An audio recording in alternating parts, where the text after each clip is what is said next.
හරි.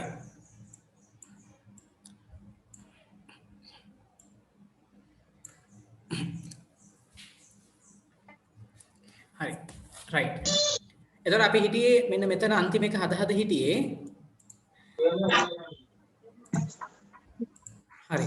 මෙන්න මේකේ AB සරල රේඛා ඛණ්ඩයක් නම් AOD මෙන්න මේ AOD එක අගය අහනවා. එතකොට අපිට මෙතන දාන්න වෙන්නේ මෙතන සම්බන්ධතාවය තමයි මේ තුන් දෙනා මේ AOB කියන සරල රේඛාව උඩ මේ තුන් දෙනාම බද්ධ කෝණ. ඒ නිසා අපිට ලියන්න පුළුවන් 2x ධන 90 ධන x සමානයි 180යි.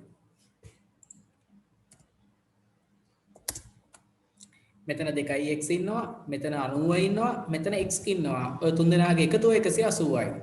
එහෙනම් ළමයි 2x x එකතු වුනහම 3x. 3x ධන 90 සමානයි 180යි. එහෙනම් 3x සමානයි 180ෙන් අඩු කරාම 90ක්. x සමානයි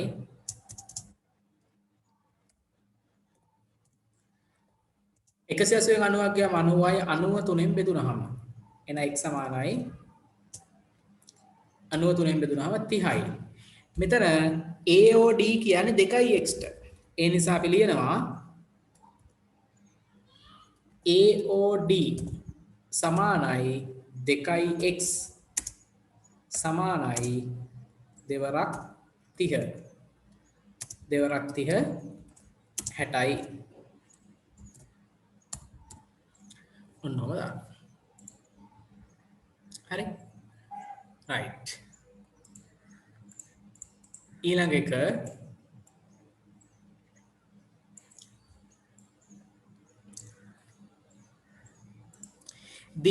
PQ සරල රේඛා ඛණ්ඩයක් රූපයේ ලකුණු කර ඇති තොරතුරු අනුව රූපයේ ලකුණු කරලා තියෙන තොරතුරු අනුව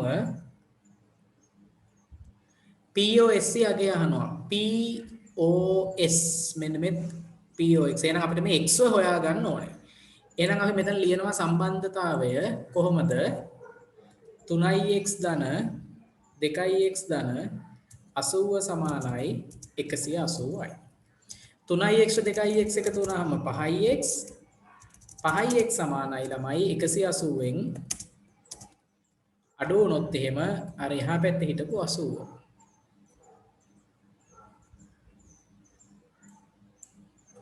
හරි. එතකොට x සමානයි 180ෙන් 80ක් ගියාම 100යි 100 බෙදනවා 5ෙන්. එතකොට x සමානයි 20යි. x 20 වෙච්ච නිසා ඔන්න අපිට දැන් උත්තර හොයන්න පුළුවන්. POS කියන්නේ 3x ඒ කියන්නේ මෙයා 60යි.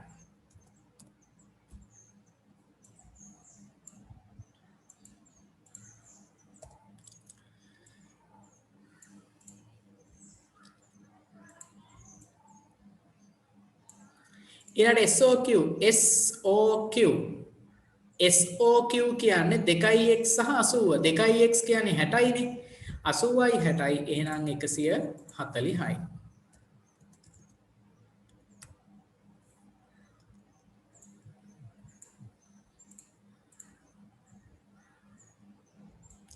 මෙන්න උත්තරේ හොයාගත්ත කෙටි ක්‍රමය. මේ තියෙන උත්තර දෙක. පහත දැක්වෙන එක් රූපයේ POQ සරල රේඛාවක් දැයි නිගමනය කරන්නලු. මෙතන 130යි 130යි 50යි 180යි. 130 ධන 50 සමානයි 180යි. ඒ නිසා අපිට කියන්න පුළුවන් මෙයා සරල රේඛාවක්. මෙතන 139යි 42යි. එකතු කරාම 181යි. ඒ හින්දා මෙයා සරල රේඛාවක් නෙමෙයි. මෙතන 55යි 88යි 37යි. එකතු කරාම 7 8යි 15යි 5යි 20යි. 20ෙන් බිඳුව දානවා එකක් දෙකක් ඉතුරුයි. 8යි 2යි 10යි 10යි 5යි 15යි 3යි 18යි. 180ක් එනවා. තුන් දෙනාගේ එකතු 180ක් එනවා. එහෙනම් එයා සරල රේඛාවක්.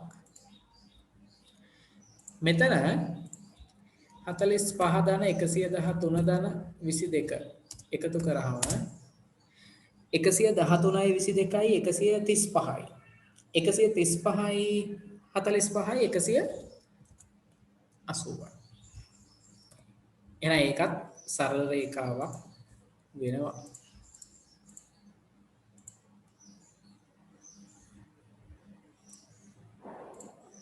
හරි ඔන්නෝම උත්තර සකස් වෙනවා.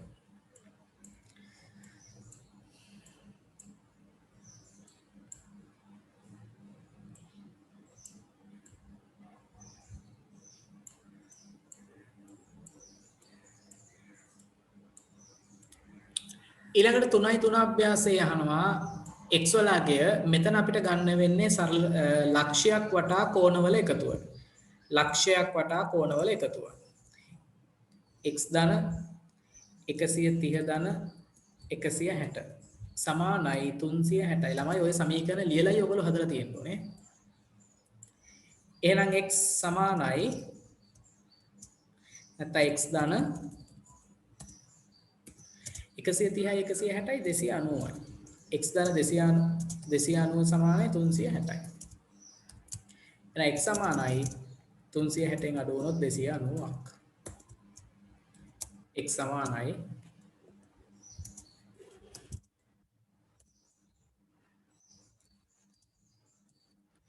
360න් 290ක් අඩු කරාට පස්සේ 70යි. අංශක 70යි. ඊළඟට එක දෙවෙනි එකේ a වලගේ අහනවා. අපි දන්නවා a ධන 50 සමානයි 360යි. ලක්ෂයක් වටා කෝණවල එකතුව 360යි. එහෙනම් a සමානයි 360න් අඩු කරාම 50ක්. a සමානයි 310යි. මෙතන එහි අගය අහනවා ළමයි a ධන සමානයි 360යි. ඒ කියන්නේ 4යි a අකුරු 4ක් කියන්නේ 4යි a සමානයි 360යි. a සමානයි 360 බෙදීම 4. a සමානයි 90යි. ඊළඟට මේකේ APC වලගේ අහනවා APC ධන 90 ධන 120 සමානයි 360යි. APC ධන 90 120යි 210යි ඒක සමානයි 360යි. APC සමානයි 360න් අඩු වුණොත් 210ක්.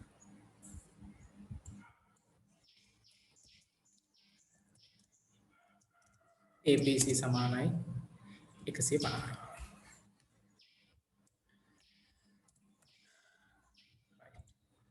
ඔන්නෝ තමයි උත්තර ටික සකස් වෙන්නේ.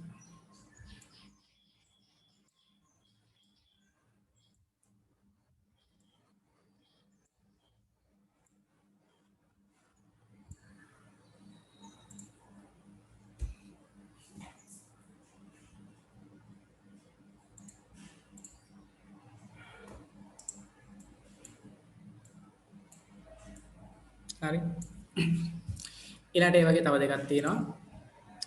මෙතන SOR කියන්නේ 3x. එහෙනම් SOR කියන්නේ 3x ධන 2x ධන 110 ධන 80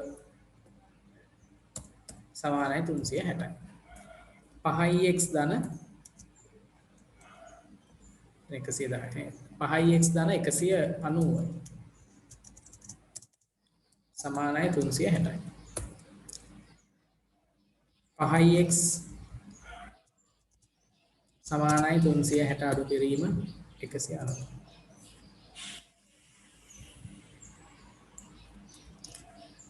x සමානයි 360න් 190ක් ගියොත් එහෙම 170යි. 170 බෙදීම 5.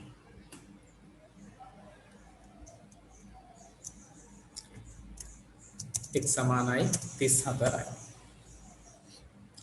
x 34යි නිසා SOR සමානයි 3x සමානයි 34 වරක් 3 12යි එකක් ඉතුරුයි 3 3 9යි 10යි. SOR 102.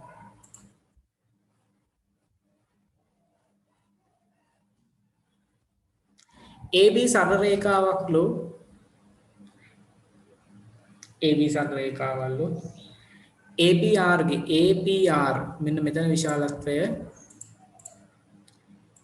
මෙන්න මේක 150ක් නම් QPB මෙන්න මෙයාගේ විශාලත්වය අහනවා. මේක අපි y කියලා හිතමු.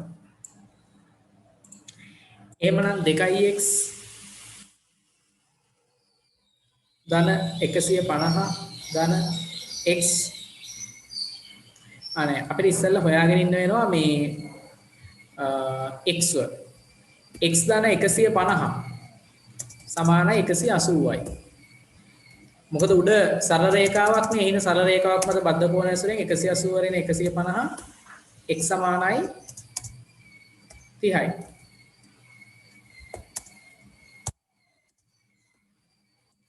එහෙනම් අපිට යටපැත්තේ 2x ධන y සමානයි 180යි. යටපැත්තෙත් එහෙමයි. 2x කියන්නේ 60යිනේ. 60 ධන y සමානයි 180යි.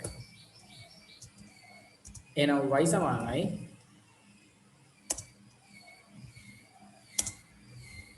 180 අඩු කිරීම 60. එහෙනම් y සමානයි 120යි.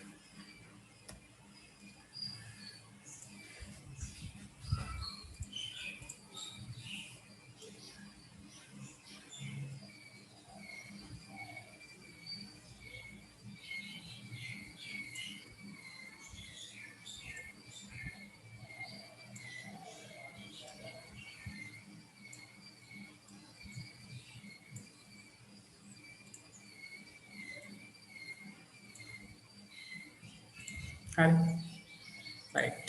ඔමයි අභ්‍යාසය සකස් වුනේ.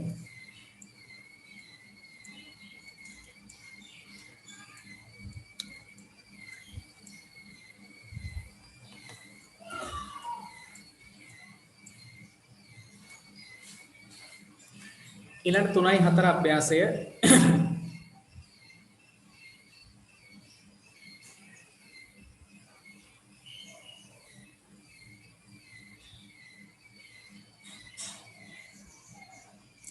හරි. අපි දන්නවා මේ ප්‍රතිමුඛ කෝණ සමානයි කියලා x අකුරෙන් පෙන්නන ප්‍රතිමුඛ කෝණ සමානයි කියලා අපි දන්නවා. හරි. එහෙනම් මේ ප්‍රතිමුඛ කෝණ ඇසුරෙන් තමයි මේකේ උත්තරය හොයන්න තියෙන්නේ. එතකොට මෙතන මෙයා 43 නිසා x සමාන වෙනවා 43ට.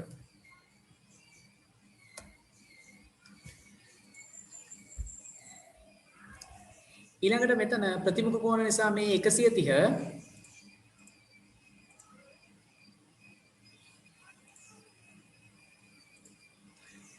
මෙතන ප්‍රතිමුඛ කෝණ වෙන්නේ මේ 130ට මෙන්න මෙයා. හරි. ඒ කියන්නේ x ධන 30 සමානයි 130ට. ප්‍රතිමුඛ කෝණ දෙකන සමාන වෙන්නේ ඒ හින්දා x සමානයි 130න් 30ක් ගියාම 100යි.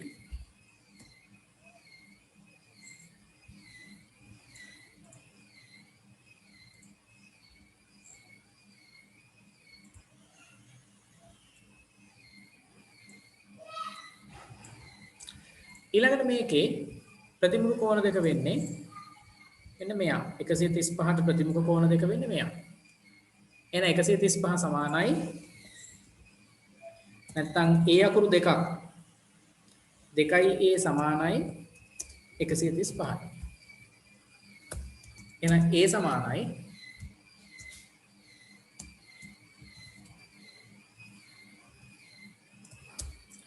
135 බෙදීම 2.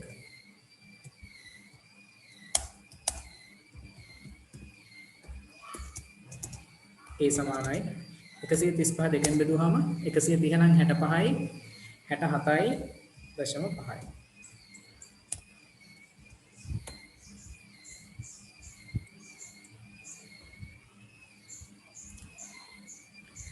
ඊළඟට මෙතන ප්‍රතිමුඛ කෝණ දෙක වෙන්නේ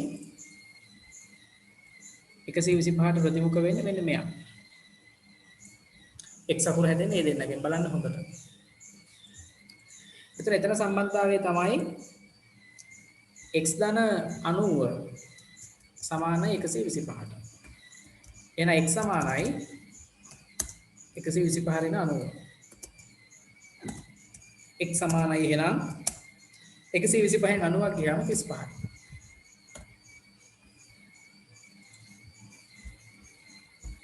ඊළඟට මෙතන A ට ප්‍රතිමුඛ වෙන්නේ මේ 65. එහෙනම් A සමානයි 65යි. B ට ප්‍රතිමුඛ වෙන්නේ මේ 55. හරි. ඒක මම පෙන්නන්නම් ඕනනම් මෙහෙම. මෙන්න A ට ප්‍රතිමුඛ වෙන කෙනා. x අකුර හැදෙන විදිය. මෙන්න x අකුර. x අකුර දෙපැත්තේ පේනවනේ ඉස්සරහයි පස්සයි x අකුර. A ට 65.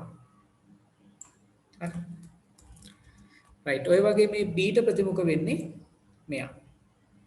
55.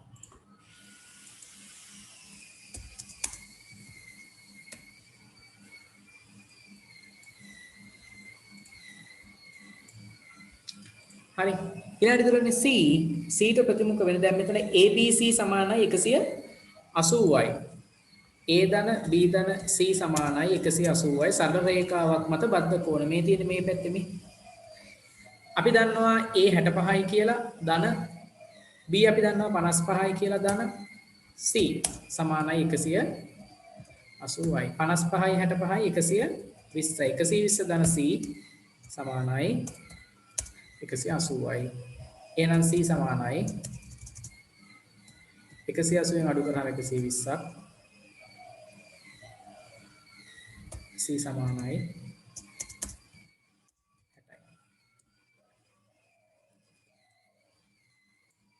නෝ උත්තරේ සකස් වෙනවා.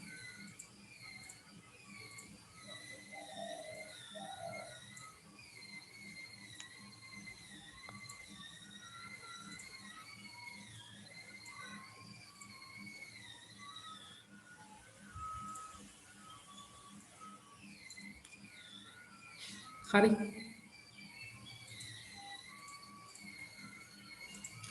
ඊළඟට දෙවෙනි ගාන දී ඇති රූපයේ XYZ ලෙස දක්වා ඇති කෝණවල විශාලත්වය සොයන්නලු. සරල රේඛා ඛණ්ඩ දීලා තියෙනවා. අපිට පේනවා පැහැදිලිව මෙන්න මේ y කියන කෙනා 58ට ප්‍රතිමුඛයි. ඒ හින්දා y සමානයි 58යි. ඊළඟ මෙතන x කියන කෙනා මෙතන අංශක 90ත් එක්ක ප්‍රතිමුඛයි. එහෙනම් x සමානයි අංශක 90යි. ඊළඟට z කියන කෙනා මේ සරල රේඛාවන් නිසා හරිද? z ධන 58 සමානයි 180යි. ඒ නිසා z සමානයි 180 ඍණ 58. z සමානයි 122යි.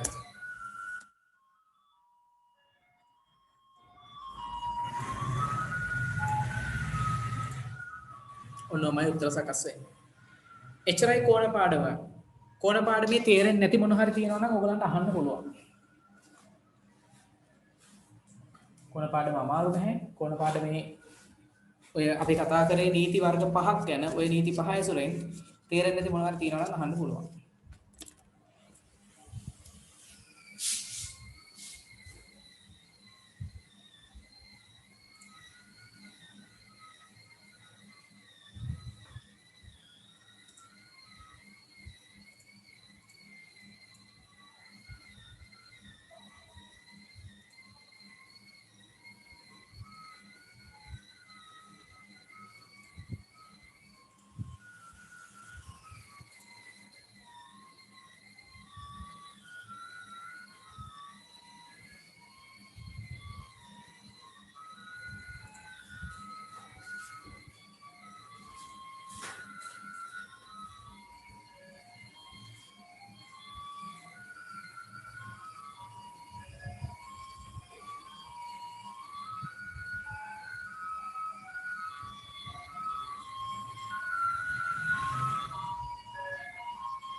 මේ රෙදෙකේ දක්වන හරියට දීපුවාගේ දීපු දෙනවා. රෙදෙකේ දක්වන හරියට දීපු එහෙම නැත්නම් ඔව්. ඒක දෙකකට සෑහෙන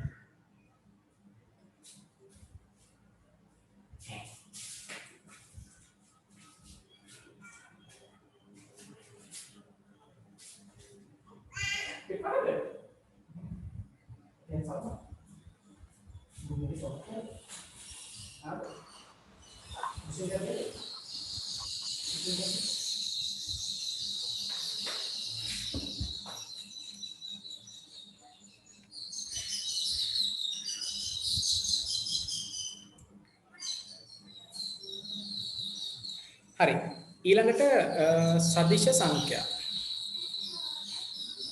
හරි සදිශ සංඛ්‍යාවක් සදිශ සංඛ්‍යාවෙන් අඩු කිරීම දැන් මේ පාඩමේ තියෙන්නේ ධන ඍණ සංඛ්‍යා මතකයිනේ ඔයගලන්ට ධන ඍණ සංඛ්‍යා නිරූපණය තමයි තියෙන්නේ අහලා තියෙනනේ ධන ඍණ සංඛ්‍යා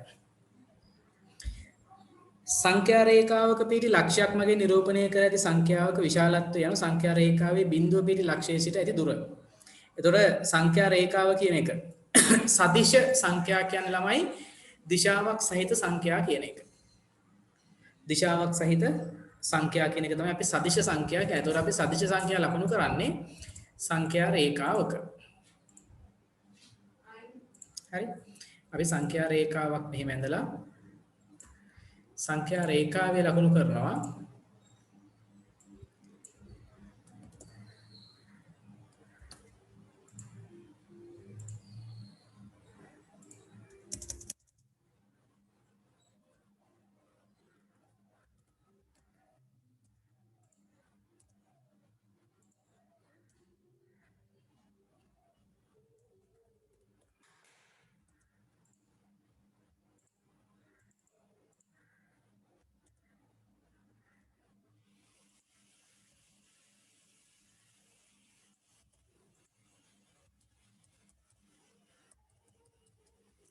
හරි ඔන්න ඔය වගේ සංඛ්‍යා රේඛාව මත අපිට අගයන් ලකුණු කරන්න පුළුවන්.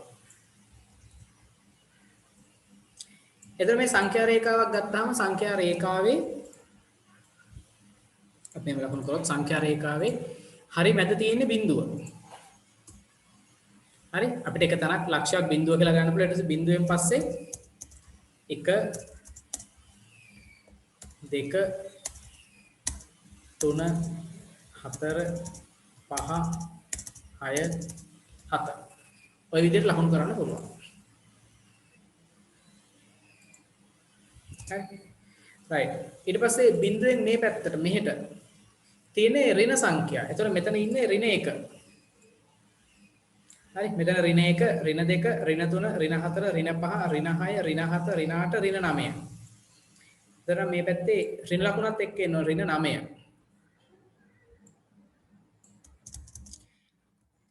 දැන් හැම වෙලේම ඍණ 9ද කියලා ගන්නෑ අපිට ඍණ එතන ඉඳන් ඕනෑම තැන ඍණ 6 ඍණ 5 ඍණ 4 ඍණ 3 ඍණ 2 ඍණ 1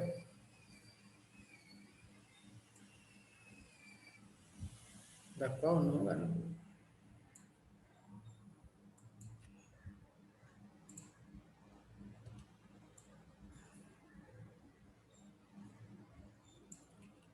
ඔන්න. හරි. එතකොට ඔය සංඛ්‍යා රේඛාවේ බිඳුවෙන් වම් පැත්තේ තියෙන ඒවා ඍණ සංඛ්‍යා, ඍණ දිශාවේ තියෙන ඒවා, එනම් බිඳුවෙන් දකුණු පැත්තේ ධන දිශාවේ තියෙන ඒවා ඔය විදිහට අපි සලකනවා සදිශ සංඛ්‍යා කියලා. හරි. එතකොට සදිශ සංඛ්‍යා එකතු කරනකොට වැදගත් දෙයක් තමයි අපි දකින්න ඕනේ මෙහිදී වැදගත් කරුණක් වන්නේ සංඛ්‍යාවේ දිශාව දැක්වීමට ධන හෝ ඍණ ලකුණ යොදා ගන්න අතරම සදිශ සංඛ්‍යා දෙකක් එකතු කිරීමටත් සලකුණ ධන ලකුණමද සදිශ සංඛ්‍යාවකින් තවත් සදිශ සංඛ්‍යාවක් අඩු කිරීමට ඍණ ලකුණමද භාවිතා කිරීමයි. එකිනෙකට වෙනස් වූ කාර්යයන් දෙකක් සඳහා ධන සහ ඍණ සලකුණු භාවිතා කරනවා. එතකොට සදිශ සංඛ්‍යා එකතු කරද්දී සංඛ්‍යා රේඛාවක මෙන්න මෙහිමයි කරන්නේ.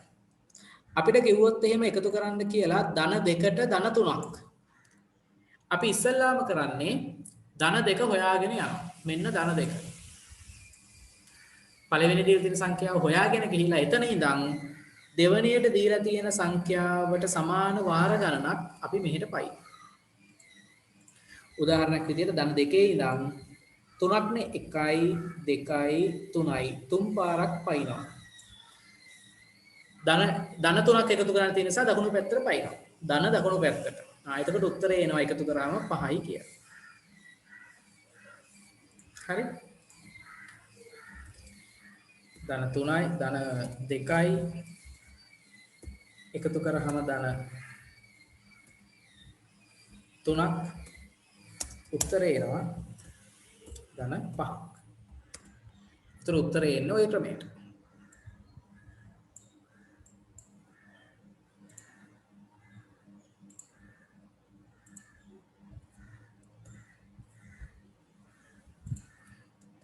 හරි රයිට් ඔය විදිහට තමයි යන්න ඕන.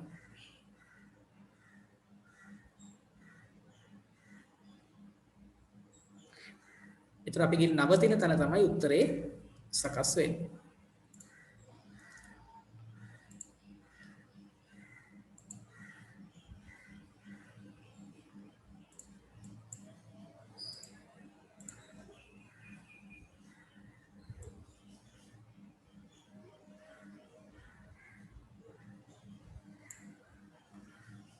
හරි රයිට්